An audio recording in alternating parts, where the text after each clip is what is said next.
Today's featured car of the day is a 1969 Shelby GT350 Mustang. And I'll read from the seller's comments at the auction. And, well, actually there weren't any comments. The seller didn't put anything on it, so I don't have the mileage or anything about it. But it looks like it was a restored car to me.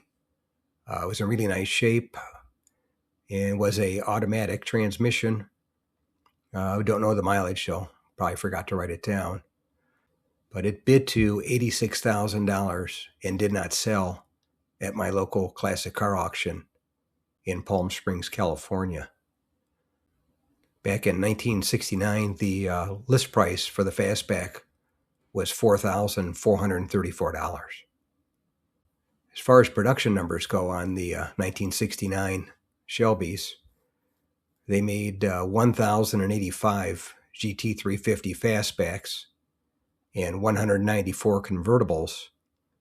And then the GT500s, they made 1,536 Fastbacks and 335 GT500 convertibles.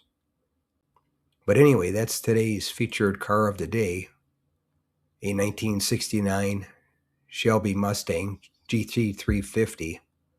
Thanks again for watching. I appreciate it. And by the way, here's a couple of videos. This will take you over to my page, and you can take a look at any of the videos that are there that look good to you. But thanks again for watching, and we'll see you on the next one.